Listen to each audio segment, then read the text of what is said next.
하고 인사합시다. 올해도 행복하세요. 5월 시작됐죠? 5월은 시작이 됐는데 비가 안 오네요. 고난 이꼬르 불행, 이건 틀린 말입니다. 근데 하나님 이꼬르 행복, 이건 맞는 말이죠. 그렇지요? 하나님 함께 하시면서 늘 행복하신 우리 중앙교회 성도님들 되시기를 축복합니다. 우리 말씀 보시겠습니다. 오늘 함께 보실 말씀은 출애굽기 5장 말씀입니다. 출애굽기 5장 1절에서 2절 말씀, 제가 가진 성경으로는 구약성경 87페이지에 있습니다. 출애굽기 5장 1절에서 2절 말씀, 두 절인데요. 저와 합독으로 1절, 2절 함께 읽겠습니다. 시작. 그 후에 모세와 아론이 바로에게 가서 이르되 이스라엘의 하나님 여호와께서 이렇게 말씀하시기를 내 백성을 보내라. 그러면 그들이 광야에서 내 앞에 절기를 지킬 것이니라 하셨나이다. 바로가 이르되 여호와가 누구이기에 내가 그의 목소리를 듣고 이스라엘을 보내겠느냐? 나는 여호와를 알지 못하니 이스라엘을 보내지 아니하리라. 아멘. 1956년에 제작된 10개라는 영화가 있습니다. 혹시 보셨나요? 옛날 영화인데. 최근에 한국에서 가장 인기가 좋다는 영화, 혹시 뭔지 아시나요? 어벤져스라는 영화가 있어요. 지금 인기가 아주 좋다는데, 이 어벤져스라는 영화가 상영 시간이 3시간이나 된대요. 그래가지고 화제가 되고 있습니다. 그런데 이 10개라는 1956년에 제작된 이 10개라는 영화는 제가 알아보니까 총 상영 시간이 221분이래요. 그러니까 거의 3시간 반이 넘는 영화인 겁니다. 아마 이게 상영할 때는 1부, 2부 이렇게 나눠져서 상영이 되지 않았을까, 그렇게 생각이 듭니다. 하여튼간 이 10개라는 영화에는 2명의 걸출한 배우가 출연을 합니다. 모세 역에는요, 이 찰턴 헤스턴이라는 옛날 배우죠. 찰턴 헤스턴이라는 배우가 연기를 했고요. 파라오 람세스 역에는 이 배우는 저도 이름을 들어봤습니다. 누군지 혹시 아시나요? 율 브린너라는 배우래요. 머리 빡빡인 배우 맞죠? 율 브린너라는 배우가 연기를 했습니다. 미국에서 이 10개라는 영화가 개봉을 했을 당시 한 영화 평론가가 이 영화와 주연 배우들에 대하여서 이런 카피라이터로 소개를 했다고 해요. 신이 되고자 하는 자 율 브린너, 그리고 신을 따르고자 하는 자 찰튼 헤스턴, 이렇게 소개를 했다고 합니다. 오늘 우리가 함께 보고 있는 본문 출애굽기 5장과 5장으로부터 출애굽을 하게 되는 12장까지의 내용은 바로 우리 안에 있는 이 두 가지의 인생관이 충돌하고 있는 것을 다루고 있습니다. 내가 내 삶의 주인, 신이 되고자 하는 그 인생관, 그리고 또 하나는 내가 내 삶의 주인 된 자리를 내어주고 나는 오직 그분을 따르고자 하는 인생관, 이 두 인생관의 충돌입니다. 특별히 오늘 보시는 5장은 두 가치관이 이 충돌을 시작하는 그 시작점을 보여주는 장면입니다. 드디어 신을 따르는 자 모세가, 엄밀히 말하면은 사실 모세가 하나님을 따랐던 것이 아니라 하나님이 모세를 택하셔서 사명을 주신 것이지요. 앞에 3장, 4장을 보시면 알 수가 있습니다. 이 모세가 드디어 신이 되고자 하는 바로 앞에 서게 됩니다. 그리고 5장 1절에서 여호와 하나님이 주신 말씀을 이 모세가 바로에게 선포하고 있습니다. 사랑하는 성도 여러분, 이 장면을 통하여 우리는 이 세상 앞에 성도된 우리의 할 일이 무엇인가를 다시 한번 확인할 수가 있습니다. 여호와 하나님께서 모세에게 주셨던 말씀 선포의 사명은 지금도 동일하게 유효한 교회의 사명인 것입니다. 약 3,500년 전에 하나님께서 그 사명을 모세 한 사람에게만 주셨다면 지금 이 시대 현재는 우리 모든 성도와 교회에게 주셨습니다. 3,500년 전에는 그 선포의 대상이 신이 되고자 하는 바로를 향하고 있었다면 현재는 동일하게 자기 자신이 인생의 신이요 주인이 되고자 하는 이 세상의 모든 사람들을 향하고 있는 것입니다.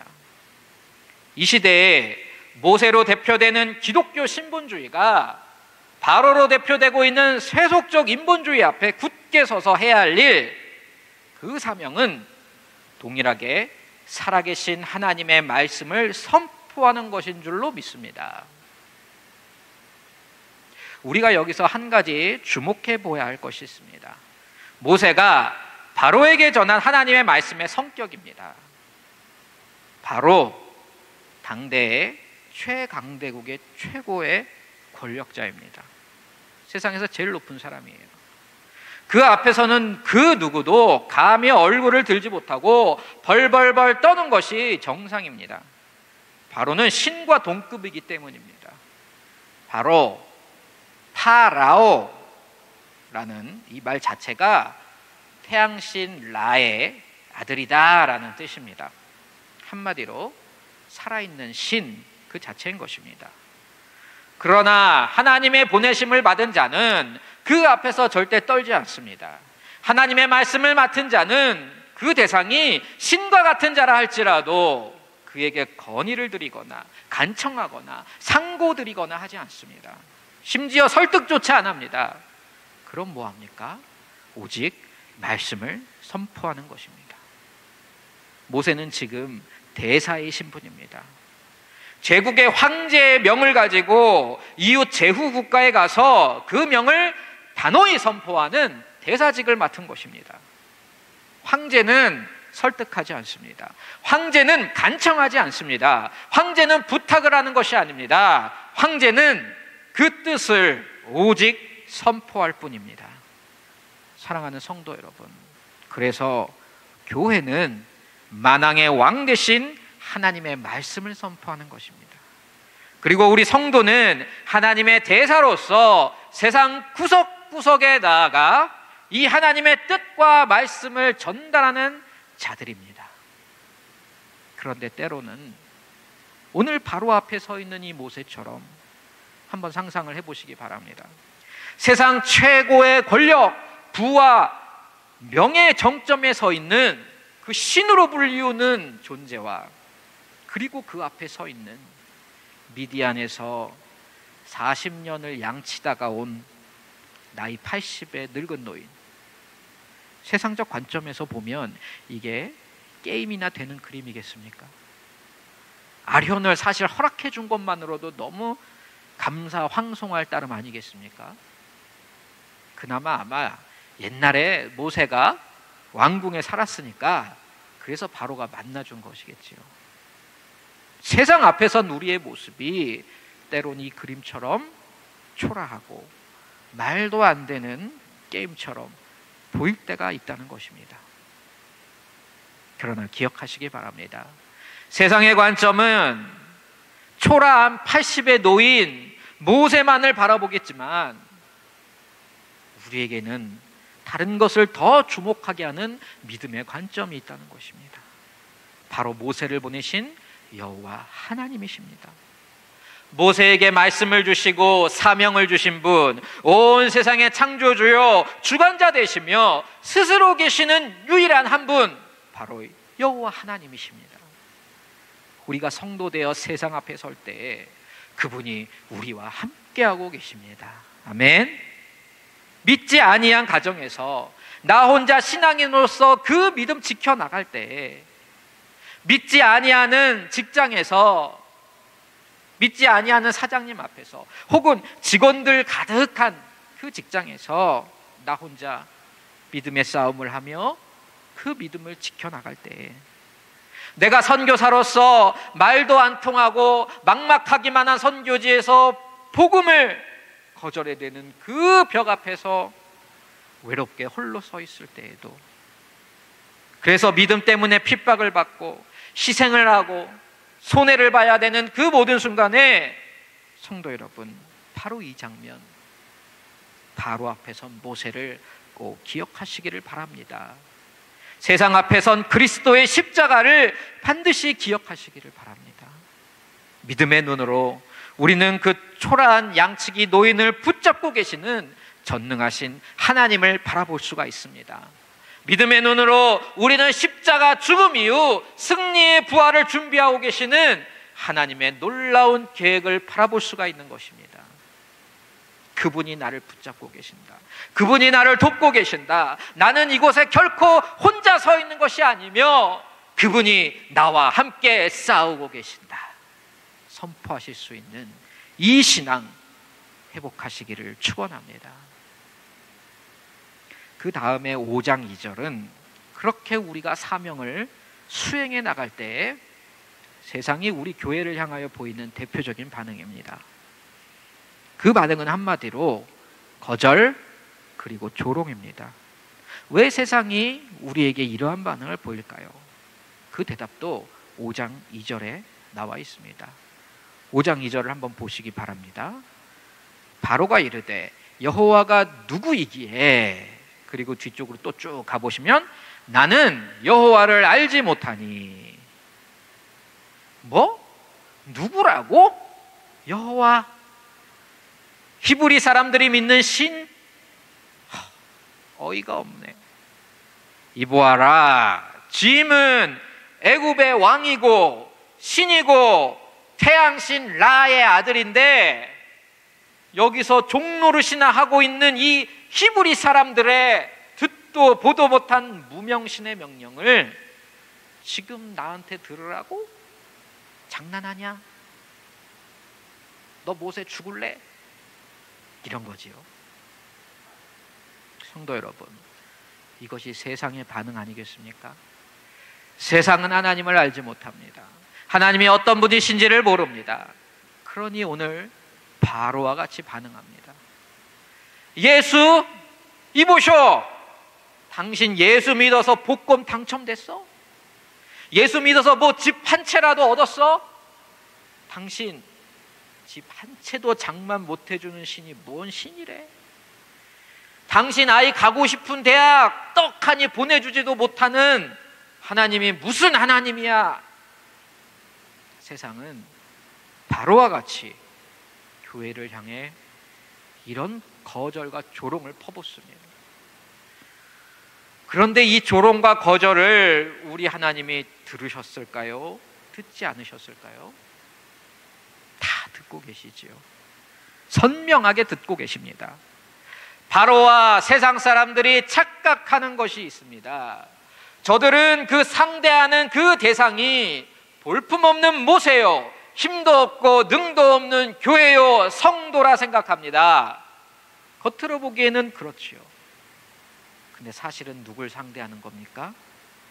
누구를 조롱하고 누구를 거절하고 있는 것입니까? 바로 모세를 보내신 하나님, 교회와 성도를 보내신 여호와 하나님을 거절하고 조롱하는 것입니다. 한 나라의 대사에게 말하는 말과 행동은 그 대사를 보낸 왕에게, 그 나라에게 하는 말과 행동으로 이렇게 동일하게 취급이 됩니다. 출애굽기 이 다음 장인 6장에는 그 말씀을 다 듣고 계시던 하나님의 대답이 기록되어 있습니다. 바로 6장 1절에서 2절입니다. 제가 한번 읽어드리겠습니다. 눈으로 한번 보세요. 6장 1절 2절. 여호와께서 모세에게 이르시되 이제 내가 바로에게 하는 일을 내가 보리라. 강한 손으로 말미암아 바로가 그들을 보내리라. 강한 손으로 말미암아 바로가 그들을 그의 땅에서 쫓아내리라. 하나님이 모세에게 말씀하여 이르시되 나는 여호와이니라. 그리고 이 다음부터 어떤 사건이 이어집니까? 바로 우리가 잘 알고 있는 10가지 재앙이 시작됩니다. 우리가 방금 살펴본 6장의 초반부와 그리고 10가지 재앙 중반부에 다시 한번 하나님의 말씀이 선포되는 출애굽기 10장 1절에서 2절 말씀을 보시면 하나님께서 애굽 땅에 이 재앙을 내리시는 그 이유가 아주 잘 나와 있습니다. 제가 다시 한번 10장의 1절과 2절을 한번 읽어드리겠습니다. 성경이 있으신 분은 찾아서 한번 보시길 바라요.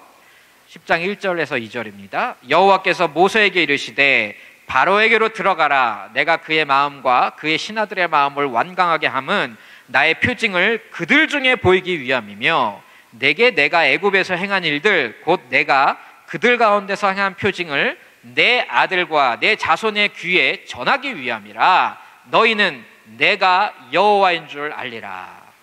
자, 결국 정리하자면 하나님이 왜 그 가혹한 10가지 재앙을 애굽에 내리셨을까요?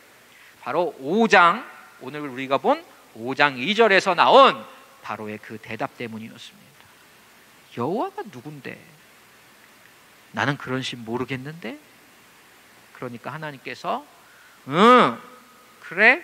이제 내가 누군지 알게 될 거야. 내가 한번 보여줄게. 아주 잘 알려줄게. 너 바로 천천히 감상해봐. 그리고 더 중요한 또 한 가지 이유를 우리가 말씀 속에서 발견할 수가 있는데요. 애굽의 왕인 바로에게 뿐만 아니라 이스라엘 백성들에게 여호와 하나님 당신이 어떤 분이신지를 직접 알게 해주시기 위함입니다. 사실은 이게 더 중요한 이유입니다. 세상이 하나님, 예수님 모르는 건 뭐 그렇다 쳐도 사실 그거는 그리 큰 문제가 아닙니다. 그런데 진짜 문제, 더 큰 문제는 무엇인가? 그분의 백성들이 여호와 하나님, 그분이 어떤 분이신지를 모른다는 것입니다. 그래서 사실 출애굽의 진짜 목적은 출애굽, 애굽으로부터 몸이 빠져나오는 육신적인 물질적인 독립, 그것에만 있지 아니합니다. 하나님이 이끄시는 출애굽의 진짜 목적은 내 마음의 독립, 가치관의 독립, 날 때부터 이집트의 노예로 살아왔던 이 자들의 뼛속까지 스며들어가 있는 이 노예 근성, 노예 DNA를 뿌리채 뽑아내고 새로운 하나님의 백성으로 재창조하시고자 하는 바로 이것이 출애굽의 진짜 목적인 것입니다.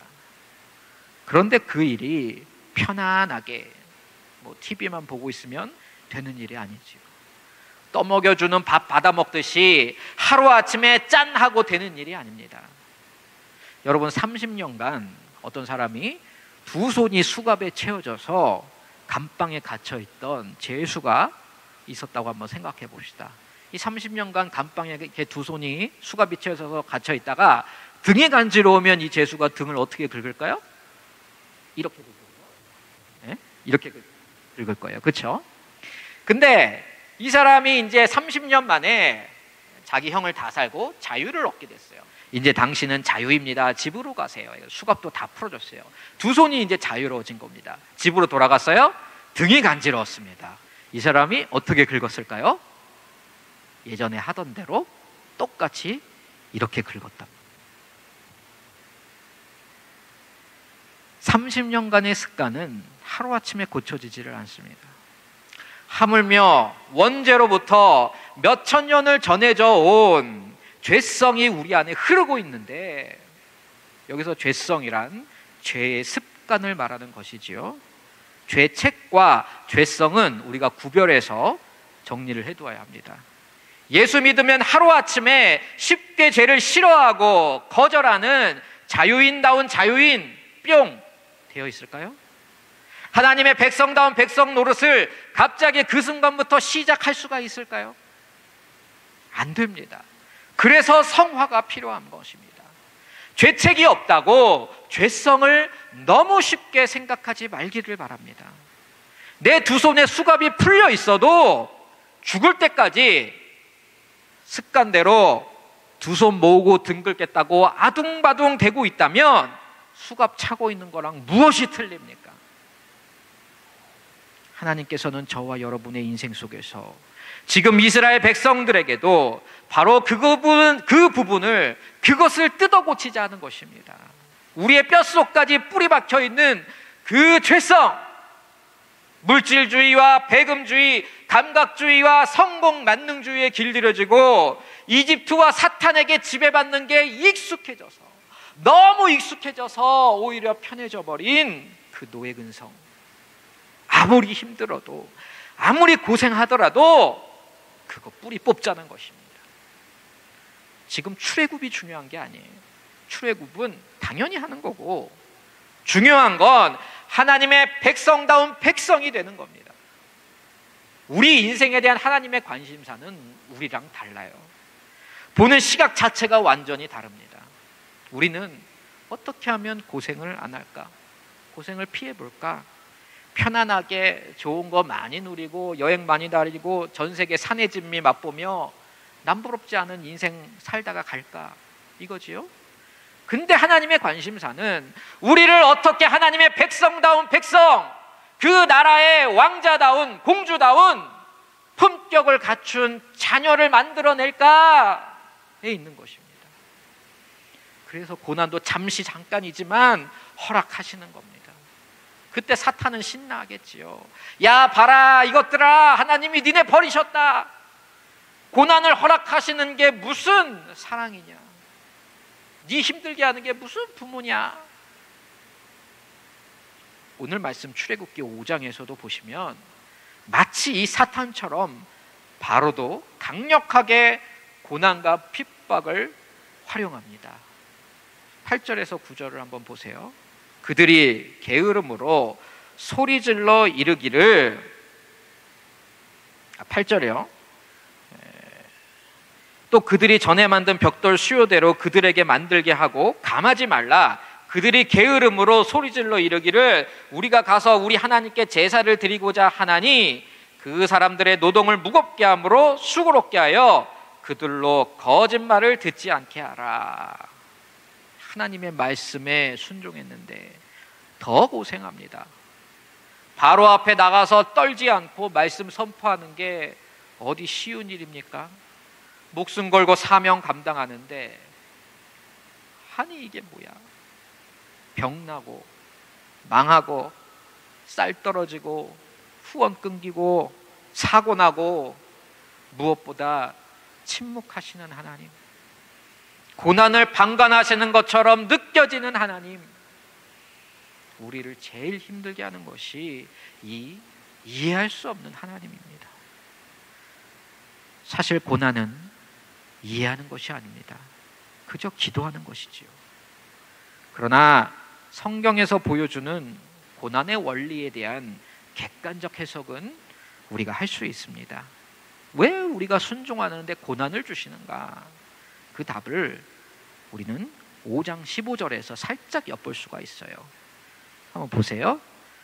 이스라엘 자손의 기록원들이 가서 바로에게 호소하여 이르되 왕은 어찌하여 당신의 종들에게 이같이 하시나이까? 자, 이게 누가 누구에게 하는 말일까요? 이스라엘 백성들이 바로 앞에서 하는 말입니다. 뭐라고 합니까? 바로에게 왕은 어찌하여 당신의 종들에게 이같이 하시나이까? 16절도 한번 보시죠. 당신의 종들에게 짚을 주지 아니하고 그들이 우리에게 벽돌을 만들라 하나이다. 당신의 종들이 매를 맞사오니 이는 당신의 백성의 죄니이다. 이 말을 듣고 계시는 하나님, 기가 막힐까요? 안 막힐까요? 우리가 봐도 이렇게 기가 막힌데, 이 바로 앞장인 4장의 마지막 구절 31절만 해도요, 백성들이 어떤 태도를 보였습니까? 4장 31절, 백성이 믿으며 여호와께서 이스라엘 자손을 찾으시고 그들의 고난을 살피셨다 함을 듣고 머리 숙여 경배하였더라. 그러다 고난이 찾아오니까 그 경배하였던, 예배하던 백성들이 어찌합니까? 그 태도를 손바닥 뒤집듯이 뒤집어 버립니다. 더 센 놈에게, 더 나에게 영향력 주는 그 신에게 그냥 붙어버리는 거예요. 사실은 이것이 이스라엘 백성들이 그 내면에 품고 있던, 가지고 있던 믿음이라고 부르던 것의 실제였던 것입니다. 사랑하는 성도 여러분, 이 모습이 어쩌면 저와 여러분의 모습이라면 제가 너무 과장한 것이겠습니까? 우리가 믿음이라고 알고 있고 부르고 있던 저와 여러분 안에 있는 그것이 사실은 이런 것이었다면 우린 성경이 말하고 있는 혹은 예수님이 말씀하시는 그 믿음의 소유자가 아닐 것입니다.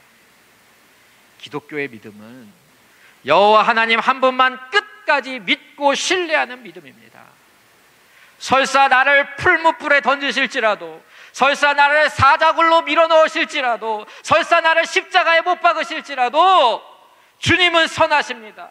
God is good all the time. 주님은 언제나 항상 변함없이 나에게 선하십니다. 믿고 고백하는 것이 기독교에서 말하는 믿음입니다. 많은 성도들이, 아니 어쩌면 성도였던 것 같았던 분들이 오랜 시간 기도가 응답되지 않자 하나님을 버리고 다른 것을 쫓았습니다. 이단을 쫓았습니다. 사이비를 쫓고 산신령과 무당을 찾아가 버렸습니다. 나는 나를 죽게 만드는 하나님, 나에게 병을 허락하시는 하나님, 나를 망하게 하고 남편을 바람나게 하시고 자녀를 대학에 떨어뜨리고 취업을 실패하게 하는 그 하나님은 모시지 않겠다는 겁니다. 근데 이단을 찾아가니 나에게 돈도 주지요, 생필품도 막 쥐어주지요, 취업도 시켜주지요. 요새 이단들은 사업을 하나씩 갖고 있어가지고 젊은이들 취업도 시켜줘요. 먹고 살기 위해 하나님 등을 돌리는 겁니다. 이슬람도 이렇게 포교를 해요. 그러면서 막 부자 되는 법, 사업 성공하는 방법도 가르쳐주고, 애들 대학 붙는 방법도 알려주고, 돈이 좀 들어서 그렇지, 시간이 좀 들어서 그렇지, 이러면 확실하지 않습니까? 내 노력으로 성취할 수 있는 것 아닙니까? 한마디로 내가 노력만 하면 컨트롤이 가능한 신을 이제 드디어 만난 겁니다. 그러면 가는 겁니다. 교회를 다닌 지 몇십 년이 되어도 직분이 집사든 권사든 목사든 선교사든 방언을 하든 신유의 은사가 있든 성령불을 받았든 손바닥 뒤집듯이 내 믿음 뒤집어서 그 우상 앞으로 가 고백하는 겁니다. 가짜 앞으로 가서 고백하는 겁니다. 나의 왕이시여, 나의 신이시여, 나는 당신의 종입니다. 내 소원 들어주기만 하면 일평생 따르겠나이다. 딸랑딸랑. 오늘 5장에서 보여지는 이 이스라엘 백성들의 추태 어떠십니까? 하나님께서 이 백성을 이대로 출애굽시켜줘도, 자유를 줘도 괜찮겠습니까? 그 자유 가지고 이 백성들이 하나님을 잘 섬길 것 같습니까?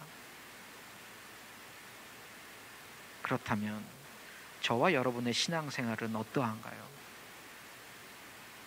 아무 대가와 공로 없이 오직 은혜로 구원을 얻어 하나님의 백성이란 신분은 얻었는데, 이 신분과 자유를 가지고 우리가 하나님 잘 섬기고 있습니까? 자원하는 심령 되어 하나님의 영광이 되는 하루하루를 걸어가고 계십니까? 아니면 오늘 이 이스라엘 백성들처럼 그 노예 근성을 버리지 못하고, 끝까지 버리지 못하죠.